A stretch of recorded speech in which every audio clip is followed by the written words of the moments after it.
is part of the Shanin Specter duo here. We're recording this, and I welcome you. So you can just begin. Thank you, Donna. Appreciate that. Welcome all. Glad to see so many of my students here today. We're going to be talking about how to get a job you'll really like. This is November 3rd of 2022, and for my tort students, it is your first semester in law school, and what I'm going to tell you about in terms of getting a job that you really like, I'd like you to think about, but not put into practice until no sooner than 1:01 p.m. on December 12, 2022, when you finish your torts exam. In fact, finish all your exams first, because nothing should interrupt you in your first semester of law school from focusing on your studies. And you have plenty of time to get a job you'll really like for the summer, and plenty of time to get a job you really like permanently. So please just focus on your studies and your wellness and your enjoyment of life and of the Phillies for as long as that season lasts, and not on this subject, at least until you get past the first semester. You have a huge investment that you have made and are making in your law school education. 3 years, a lot of time, a lot of money.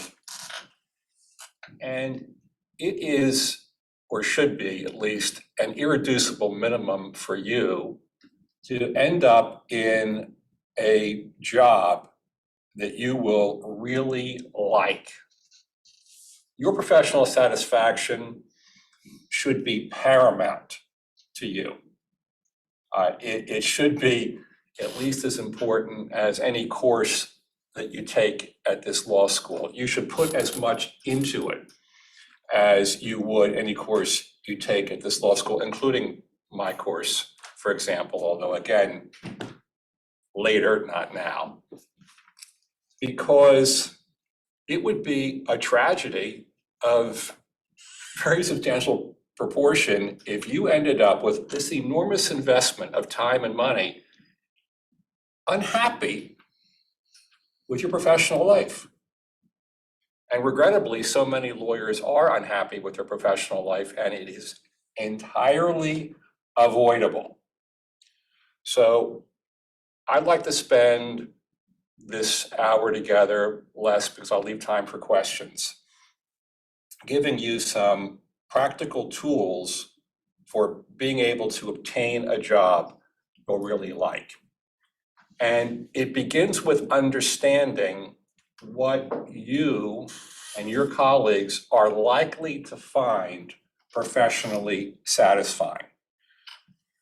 In that regard, there's been some careful study of that subject, and there was an article published in the ABA Journal called "Are You Happy Now?" And that article included some survey research. And I'd like to go over 5 of the questions and answers. I'd like you to think about what answers you would give to these questions. We'll then go over what the actual answers are. We'll look at all 5 questions and answers, and we'll think about what we can infer about obtaining professional satisfaction from those questions and answers. So here's the first question. The National Opinion Research Center at the University of Chicago surveyed workers in 198 occupations, asking whether they were, quote, very satisfied, unquote, with their careers. Among those surveyed were lawyers, doctors, accountants, teachers, and clergy. What was the order of expressed professional satisfaction of those employed in those areas of professional pursuit? Again, clergy, teachers, accountants, lawyers, doctors. Who's the happiest? Who do you think is the happiest in that group of 5 different occupations? Okay, so I'm hearing clergy, I'm hearing teachers. Raise your hand if you said clergy or teachers. I think every hand went up. Anybody else want to offer? What do I you? was just thinking doctors.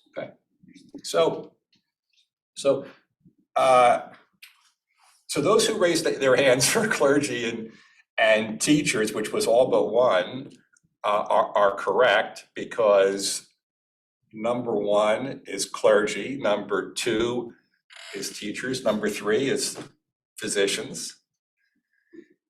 On the subject of clergy, so what is obviously not the determinant for professional satisfaction, at least among that group of 5 professional occupations? Yeah, exactly, money.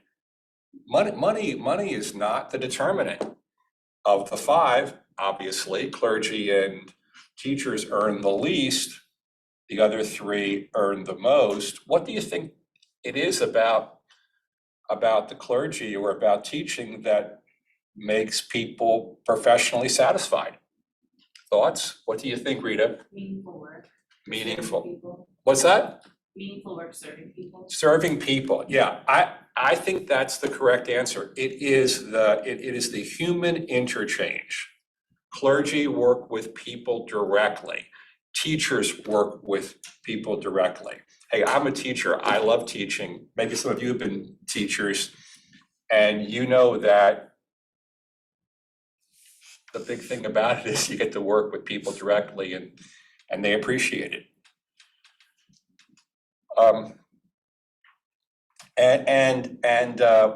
What do you think of the 5 is the least satisfying? Again, the other 3 would be accountants, doctors, and lawyers. Accountants, yeah, accountants is correct, again, because they have the least contact with people. And that's why doctors is 3rd, because of the 3, physicians have the most contact as among accountants, lawyers, and doctors. Okay, so second question. US News and World Report. Ever heard of them? Yes. The bane of all law school deans' existences. They place American law schools into 4 tiers. I think you know that too.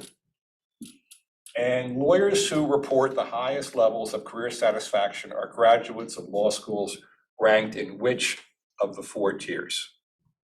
Which? First, second, third, or fourth? Anybody have a thought on that? 2. Okay, so I hear some 2s. You want to raise hands for 2? I see 3 hands for 2, 4 hands for 2. Who wants to say 3rd tier? That looks like a plurality, maybe even a majority of the room. Who says 4th tier? 1. Who says 1st tier? Okay, so that's very interesting. 1st tier gets no hands. I've given this talk at quite a few law schools, including some 1st-tier law schools. It might interest you to know that at so-called 1st-tier law schools, no students raise their hand either. They know that they are unlikely to be professionally satisfied as compared to their peers at 1st-tier law schools. It's somehow seeped out there among law students that you're not going to be happy if you end up going to a 1st-tier law school. It begs a question, doesn't it? Why go? And why pay, right? But most of you raised your hand for 3rd, only 1 raised their hand for 4th tier. 4th tier is the correct answer. Graduates of 4th-tier law schools tend to be the most professionally satisfied. Does that make you all want to think about transferring down to I guess Widener is still firmly in the 4th tier. Why do you think graduates of 4th-tier law schools report the highest level of professional satisfaction?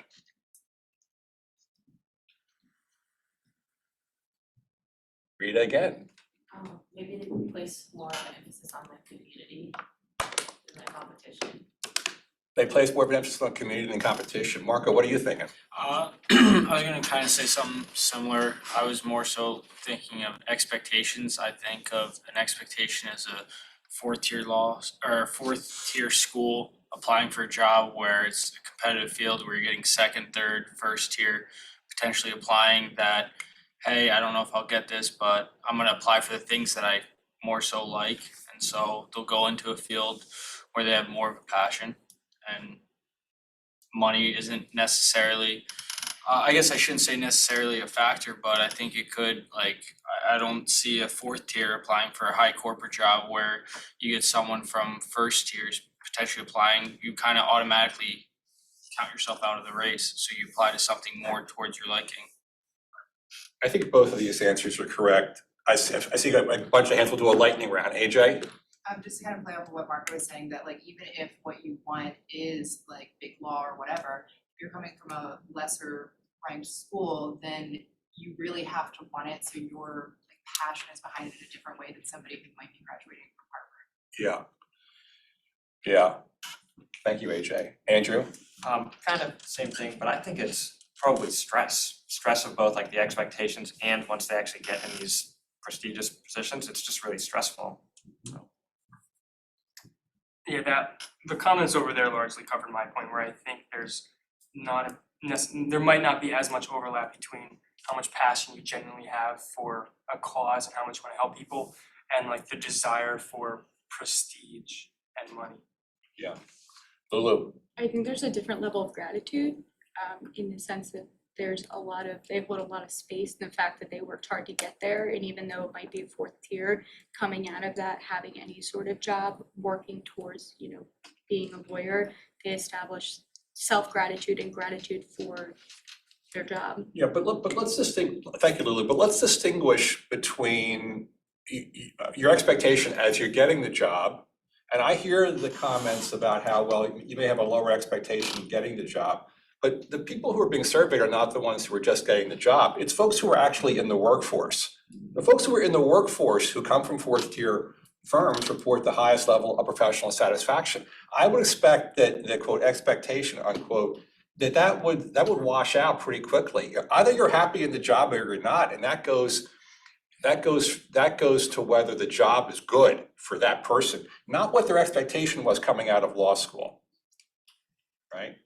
Andrew? I feel like people that graduate from first tier law schools are going to graduate with a bigger debt than people that graduated fourth tier schools. So most of the time, like maybe we don't mean to do it, but we tend to be more attracted to jobs that are more high paying, like those big law firms that pay a lot more. And then even though we don't want to do that job, we take the job because we need to pay off the debt. We make that into a small sacrifice we make. Really is making us unhappy. Andrew hypothesizes that the graduates of first year law schools have more debt. I don't know that that's true.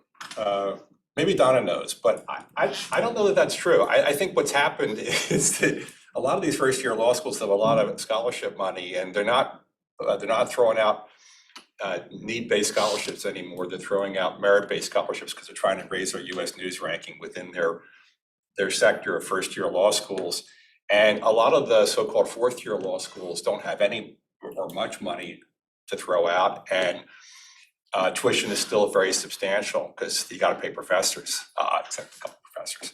So I'm not sure that it is. You might think it would be, but I'm not sure that it is higher. I got to move along, but this is good conversation, and I think there is a synthesis though of one concept here that many of you mentioned, nobody mentioned against it, which is the fourth tier graduates aren't getting jobs in big law, and the first tier graduates are. Okay, third question, which of the following factors in the work of a lawyer correlates least with higher reported levels of career satisfaction? Correlates least. A, the degree to which the lawyer sees his or her work as contributing to the betterment of society.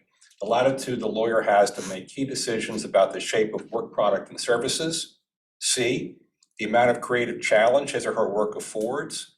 D, the frequency and quality of interactions in the lawyer's work. E, the lawyer's level of income, which correlates least with professional satisfaction.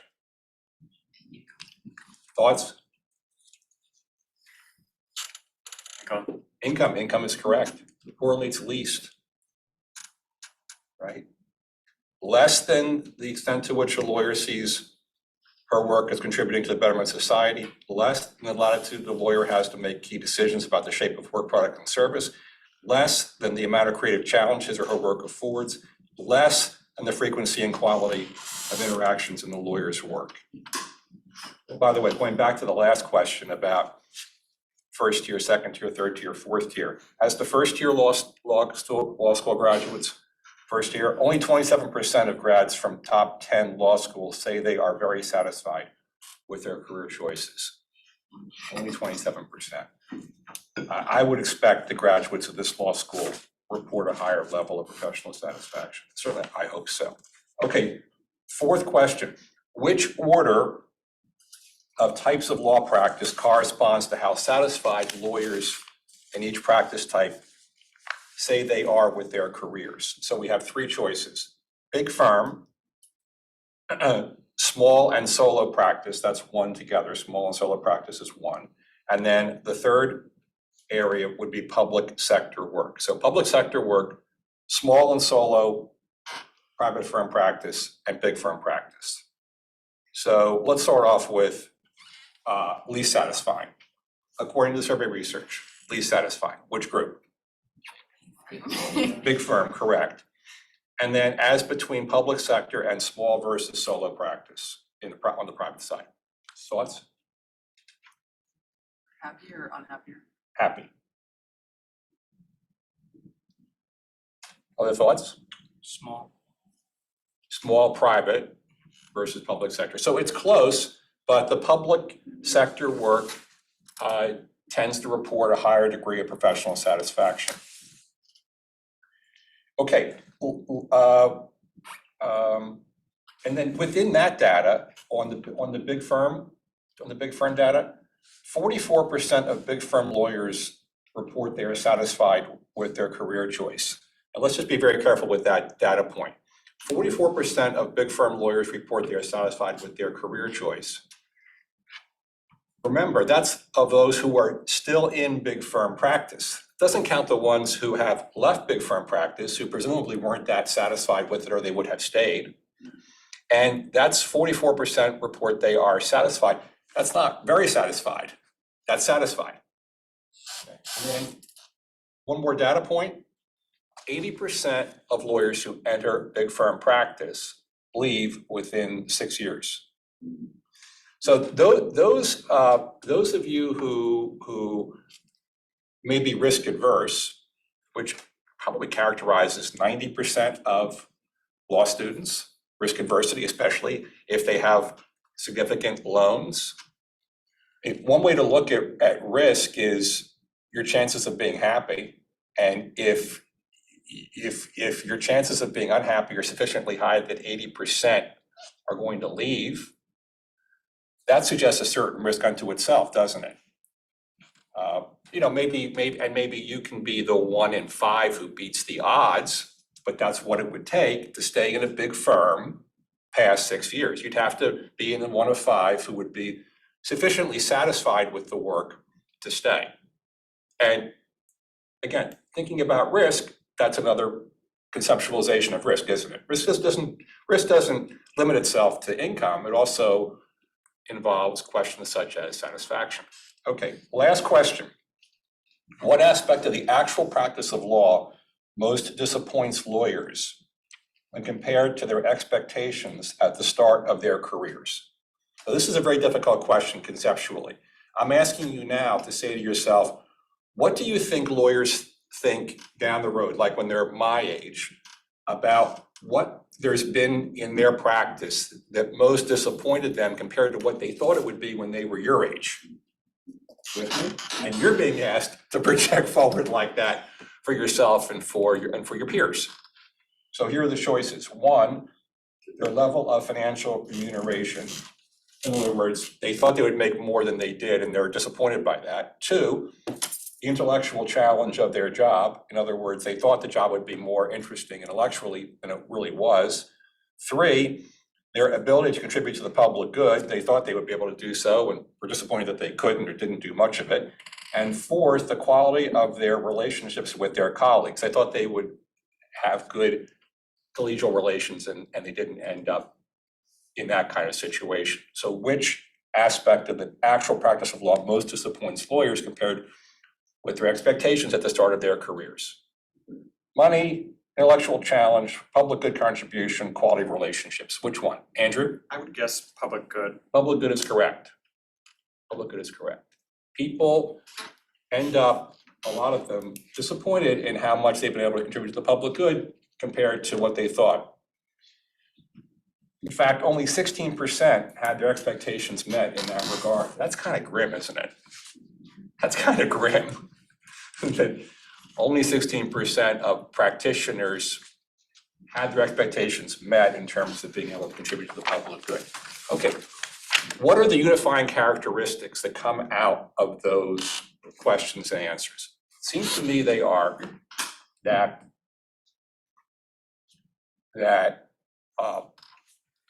money not only isn't everything, it is, it has a negative correlation to eventual professional satisfaction, that you're more likely being happy if you're working in a job, whether the clergy or the accountancy or otherwise, a job in which you're working with people, that someplace small is better than someplace big, that feeling that you're helping others, especially in a way that contributes to the public good, is paramount in terms of being professionally satisfied.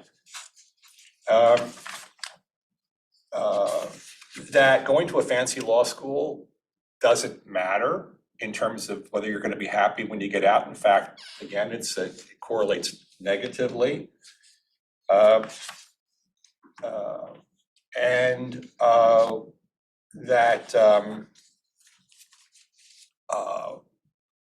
you all knew almost all of this before you walked in this room. Right? So, I'm not asking you whether you agree with this, because you already told me you agree. I think therefore the question is, how do you get a job you'll really like? Because I think you know what kind of job you'll really like. And this is not a talk about being a plaintiff's lawyer at all. It's not a talk about going into public service. It's just a talk about getting a job that you have the best chance of really liking. So I have a 4-step plan that I recommend that you consider. I think this offers you the best chance of getting a job you really like. It's a plan I have articulated many places to many students. Many students have utilized it. A lot of them have talked to me about it during the process or afterwards. I guarantee it will work. I know what the word guarantee means. I took contracts class once long ago, but I did learn what guarantee means, and I know it means a lot. But it will work, because it always has. Every student who's used it, who's reported back to me, has told me that it's worked for them. So here's the plan. The plan is, number one, try to identify an area or two of the law that you think you're likely to enjoy. First semester, first year might be a tad early for that. Maybe comes January, February, with having taken some second semester courses. And I know not everybody here is a first year student. I see Ariel, who's taking my How to Ask a Question course and who's been a summer associate at Shanin Specter. So are you a third year, Ariel? Yes. Yes. But you will know definitely by the time you're in second and third year here at Drexel Klein, you'll know what you like and what you don't like. And there's plenty of time to get that permanent job, right? Because you're not going to be in that permanent job until the fall after you graduate from the third year of law school. So that's a ways from now for everybody who's in this room. So identify an area or two of law that you think you like. And in some ways, it may be easier to identify the areas of law which you know you don't like. And then next, identify where you want to live. Do you want to be in Philadelphia? Do you want to be in Allentown? Do you want to be in Spokane, Washington? Do you want to be in Denver. Because you ought to be where you want to be. And you can be where you want to be. So you might as well be where you want to be. So now we've identified an area of law or two, and we've identified a geographical area. And then you go about the business of identifying the, let's say 10, plus or minus 5 either way, so 5 to 15 best employers in that area of law, in that place where you want to live. That is not hard. That you could do that significantly pretty well in about 15 minutes with your iPhone, right? Because you guys all know how to do that kind of research. And you want to be a trust and estates lawyer in Spokane, just to pick an area of law and a place. You put in trust and estates lawyer Spokane into Google and you see what comes up, and you'll see a whole bunch of firms that practice in that area. And you all also know how to read websites, including law firm websites, and you know how to separate baloney from real, right? And in case you're wondering about that, you want to look and see who the lawyers are, if they have real accomplishments in the area, if these aren't just trust me ads, that they have obtained significant accomplishments in those areas of practice. They've had positions of leadership in the bar in those areas of practice. There have been third parties who have testified in some manner or other to their bona fides, whether it's articles in the legal or lay press, or I know it's somewhat crude, but these things like super lawyers are not entirely bereft of merit. They have some relationship to talent and achievement. And so you can identify those likely best places to work. But it does make sense also to contact your contacts in those places. Obviously, I mean, I'm going to presume that if you want to be in Spokane, you have friends or family there, and so you can talk to folks and say, who do you think is good in this area of law, or who do you think knows who's good in this area of law, and double check it, and maybe identify people that don't have a big footprint in the internet, which of course there are folks in that category. So you can get that list together pretty quickly.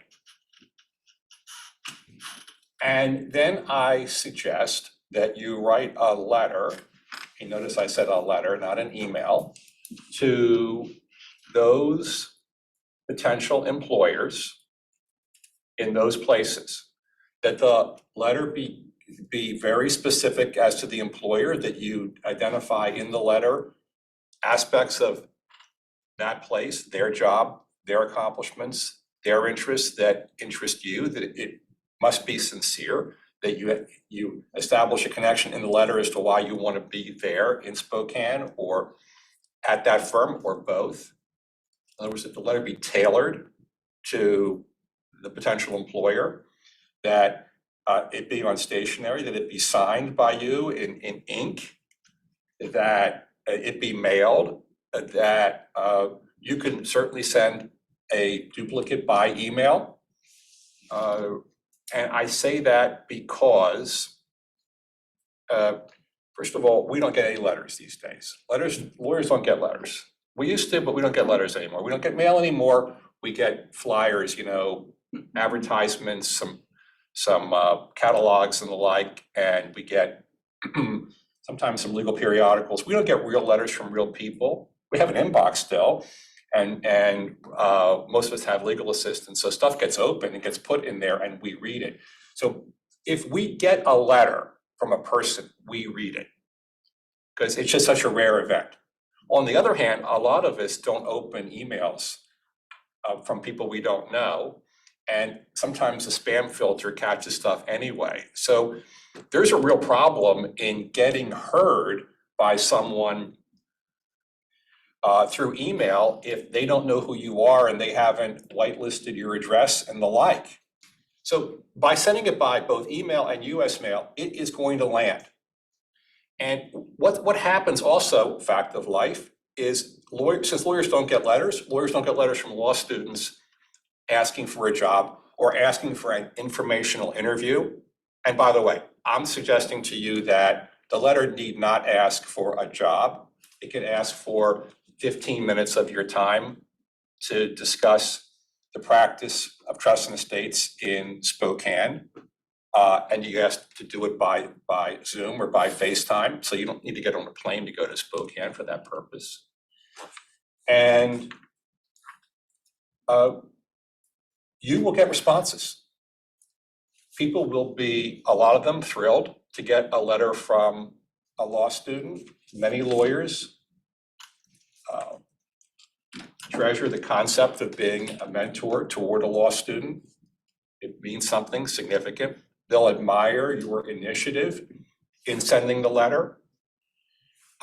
You shouldn't just wait for them to reply because they may forget or pass over it. So you should wait some number of days. If it's a local letter, let's say 3 or 4. If it's a letter across the country, maybe 7. And call the lawyer. And if you can't reach the lawyer, speak to his legal assistant and ask if you could be scheduled for 15 minutes for a Zoom call to talk about, again, the apocryphal trust and estates practice in Spokane. And you will land a bunch of interviews. And you will likely land a summer job offer. And if you don't, you can say to the person, do you have a suggestion for me as to who I might contact in Spokane for a summer position? You need to make people say no to you. So like, if you don't hear that, if you don't get a response from the lawyer, as I say, call the legal assistant. If you don't get a response from the legal assistant, call again, email again. Make everybody say no. Make everybody say no. You got to lean into this. Okay. Remember I said to you before how you have to devote some time and effort to it. It's important. Yeah. You have to devote time and effort to it. It's important. And that means making people say no. I don't want to say hounding because I don't really mean hounding, but you need to hound people to get to the point where they're going to say, yes, I'll give you 15 minutes. I'll give you 20 minutes. But as I say, I think you'll get people who will be responsive to you even without pushing hard. Now, a few other thoughts. First of all, of course, there's on-campus interviewing. And this is obviously a suggestion of how to get a job that's separate from on-campus interviewing. But what I want you to see here conceptually is that if you do it this way, you're not going to be competing against everybody else at this law school and every other law school in the Philadelphia area and every other law school that potential employer goes to across the country that engages in on-campus interviewing. You're going to be competing perhaps with no one. You're going to be dealing with the reality that a lot of these firms don't have summer programs, don't routinely hire law school graduates coming out of law school. It's a bit of a minus because you have to convince them that it's worth doing, but it's a tremendous plus because you're not competing with everybody else. And while there are, how many employers come to Drexel Klein to interview? During the course of the year, let's say 100. Okay, so that 100, there's probably none of those 100 that don't go anywhere else, right? Probably most of them go lots of places.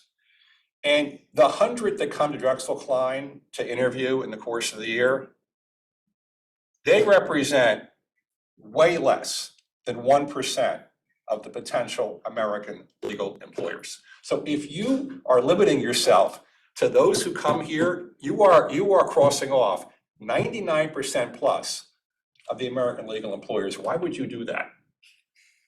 And why would you choose only to compete with everybody else for that narrow band of less than 1%? That doesn't make a lot of sense to me numerically. Other thoughts? Number one. I know the first years don't have any grades yet, but here's the thing I'm going to promise all of my students in my first year class, okay? Half of you will be in the bottom half of the class. I know I was. And that's no fun, right? But if you're competing for the job in OCI, your grades are they're gonna matter to a lot of those potential employers. When you write the letters that I'm talking about, they're not gonna tend to ask you for a transcript. They may, but just as likely they're not going to. Why? Because they're not in the repetitive law student hiring business. They're in the trust and estates practice in Spokane, again apocryphally, and they have a resume in front of them and they have a letter in front of them, but they're not necessarily thinking about what's the student's grades. They're thinking about how nice it is they got a letter. So this process is much less sensitive to your performance in law school. It's also less sensitive to the ranking of this law school in stuff like US News. The trust and estates firm in Spokane has no idea where Gutzler Klein rests in the US News rankings, and they don't care. And they don't worship at the feet of the US News rankings. So you have all of these reasons why this is just so much of a better way to go. And as I say, you will get offers.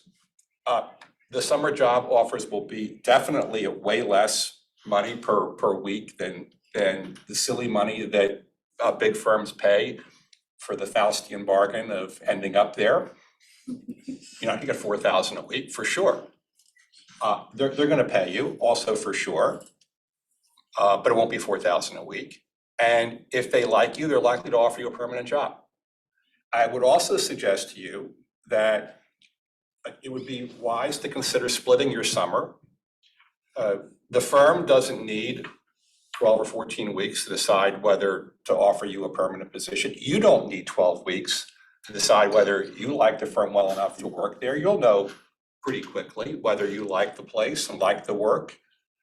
So you could split, you could do 6 weeks one place, 6 weeks another place. That's also very attractive to the firm because they don't have to make as big a commitment to you, both financially and just in terms of time, if they're committing to you for 6 weeks versus 12 weeks. Now, the big firms won't offer you that opportunity. They won't let you split your summer. They would back in the old days, like when I was in your position, the big firms would let law students split their summer, but they got wise to this. They figured out that if they let law students split their summers, they were decreasing by 50% the chances that the law student would accept a permanent position.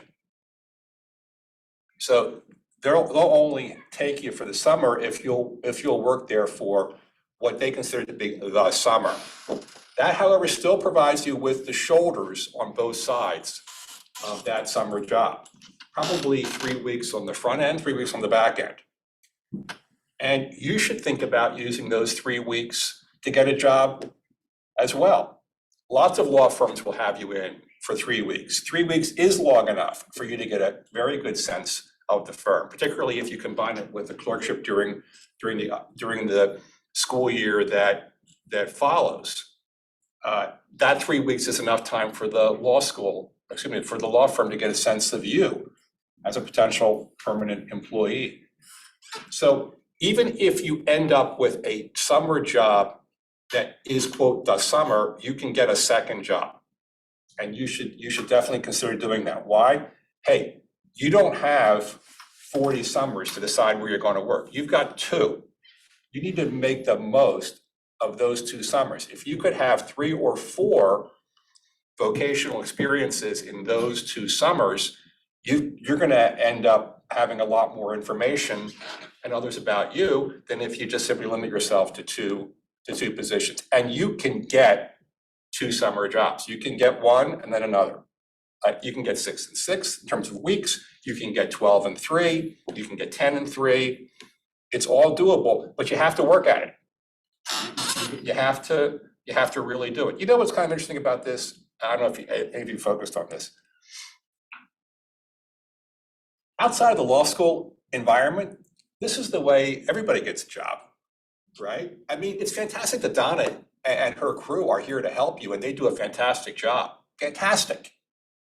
Fantastic. I know this so well because of all the interchange that Donna and her office has with Shanin Specter.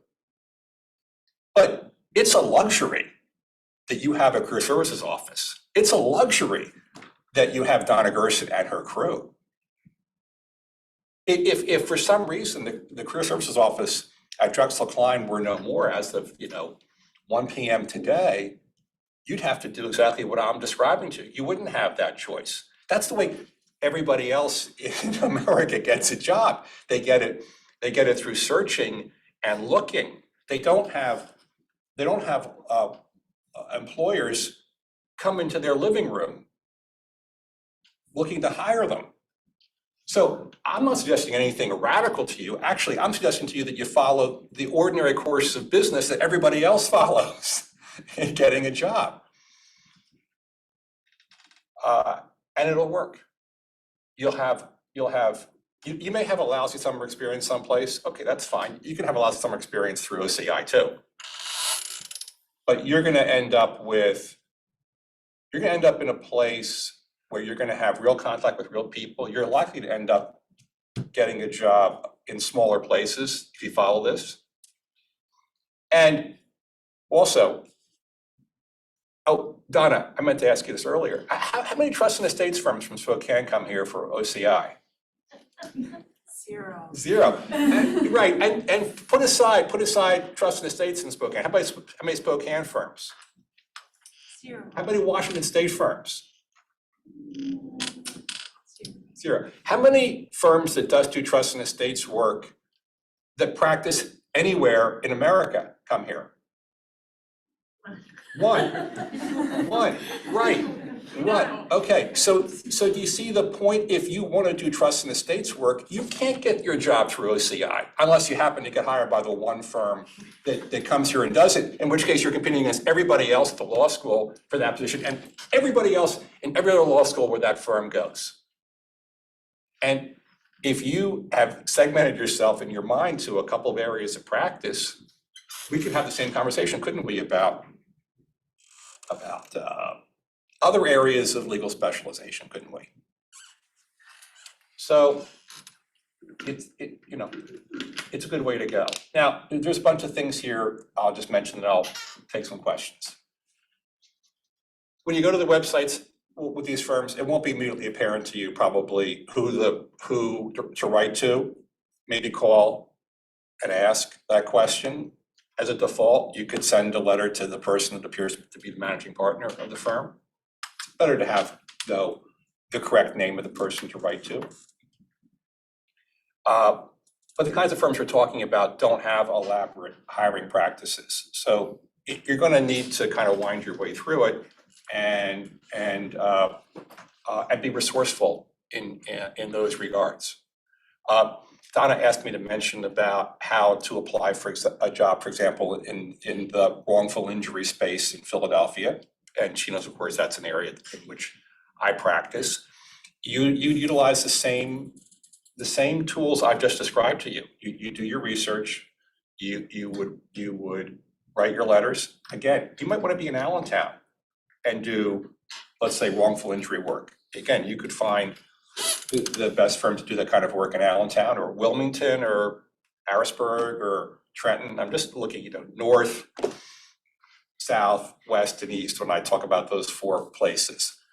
And you'll be able to identify those kinds of firms. Few of them come here for on-campus interviewing in the wrongful injury space. How many come for on-campus interviewing? Very few, because the nature of their hiring is so different. Yeah, Donna's saying the nature of their hiring is so different. That's true. Because those firms, and I'm part of that space, so I can speak particularly critically of my area of the bar. My area of the bar tends to hire who they see across the table in a deposition, or the partner's kids. Nepotism has not died in that space, probably hasn't died in any space in the practice of law, except perhaps for very large firms that have policies against that. All that does is reinforce existing socioeconomic stereotypes of who's being hired and the like, which is useful for no one. So again, these are good reasons for you to put your shoulder to the wheel and look on your own. Because those firms, for the most part, don't undertake creativity in how they go about their hiring decisions. If the creativity lands in their lap, most of them can recognize it, but it kind of has to land in their lap for them to see, the importance of considering other options. And also with smaller firms, they don't tend to have established, some are associate practices. They tend not to be making hiring decisions a year or so in advance. It makes some of them uncomfortable. A firm with 3 lawyers talking to a law student, let's say in their 3rd year, let's say in March of their 3rd year, knows that that person would be available to work in, let's say, 6 months. That would be comfortable for them in terms of a conversation. But a 2nd-year student, well, that would be a year and 6 months, right? Or a 1st-year student, that would be 2 years and 6 months. And that's a long way to project for a law firm with 3 lawyers. So there are some aspects that need to be recognized by you. But importantly, when you establish these relationships by working there for the summer, or working like 10 hours a week or so during the school year, not your 1st year, but after your 1st year, you will find that you have opportunities. Okay, last thing I want to talk about money. Because I think some of you are saying to yourselves, okay, that's all well and good for you, but you've already told us you're not going to pay us $4,000 a week for the summer. So I'm thinking the starting salary is not going to be that high. And how am I going to pay back my loans? Okay, here we go. Ready? Number 1.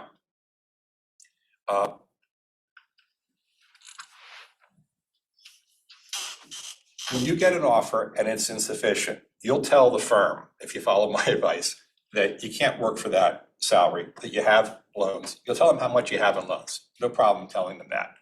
And you need a more substantial starting salary. And if they want you, they're going to pay you accordingly. And if they don't want you, such that they won't pay you a decent salary, you shouldn't be working there anyway.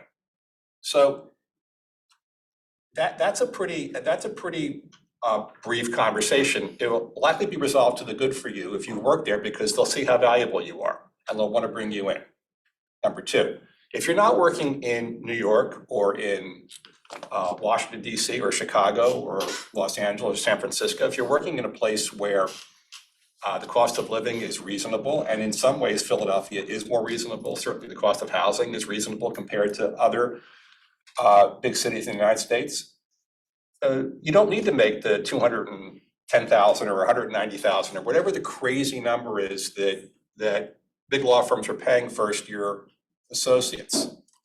3rd, if you're valuable to that law firm as a 1st year, a 2nd year, a 3rd-year lawyer, a 4th-year lawyer, you're going to get increases in your income. They're going to be greatly in excess on a percentage basis of what you'd be getting if you were working at big law. In big law, they're going to move you along in a track.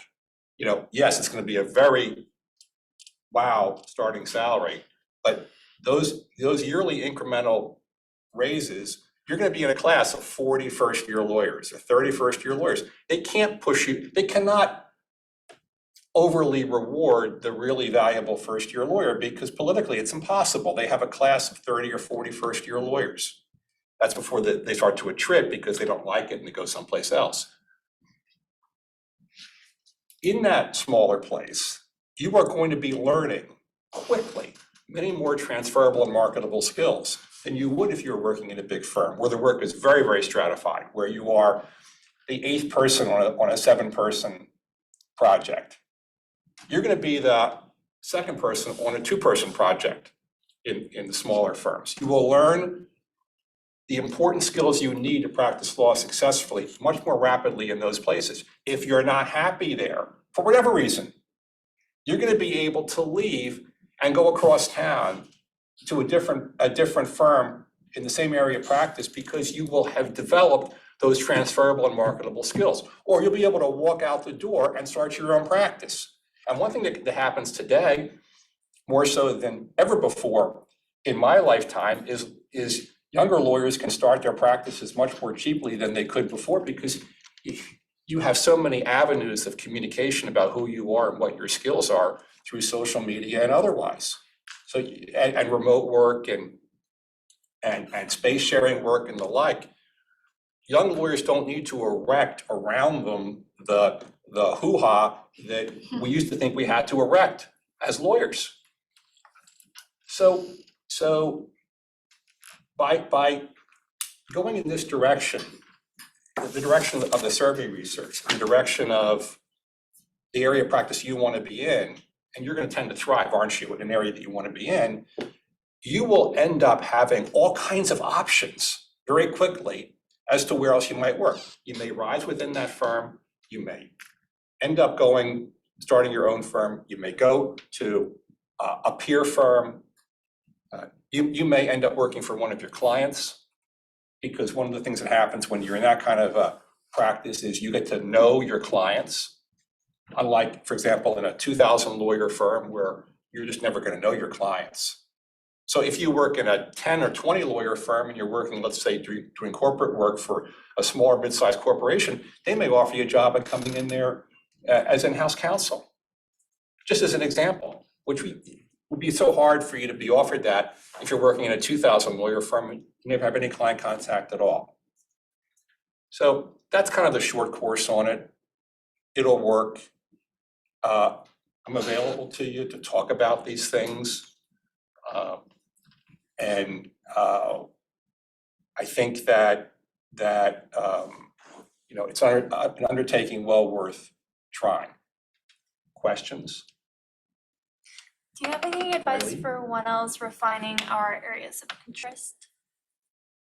Well, you think about your first semester, think about when you start in your second semester. Donna, when do you think it makes sense to start looking for a job? Oh, for first years, we have that all teed up, it's kind of starting, but in terms of practice areas, is that what you were asking? Sometimes courses are a good guide to figure that out, experience is a good guide to figure that out. On my 2Ls and 3Ls, we have LawFit, which is an assessment tool. There are a bunch of assessment tools out there, we chose LawFit. It's kind of like Myers-Briggs, Mary's the guide to practice areas online. Students can take it, we get a report, and it's a nice way to think about it. So those are a whole bunch of good suggestions for how to identify areas of practice. Thank you, Donna. Other questions? What advice do you have to somebody who feels sort of torn between two different geographical areas? I would split between those two areas for your first summer if you can. See how it goes. You can do it. You can get 2 6-week jobs. How mobile is the law profession in terms of starting off in one geographical area, being able to move somewhere else later on? Very. If you're good, if you've developed transferable and marketable skills. I mean, you're asking me about difficulty or not difficulty in moving from one place to the other. Lots of us hire lawyers who used to practice someplace else. You need to be barred in the state in which you're going to be heading. And that's becoming more flexible too. States are becoming more permissive in allowing lawyers to waive in, although I think 5 years is required in a lot of states. You need to look at that fairly carefully. But I would start in the place in the job that you think you're going to have the best chance of liking.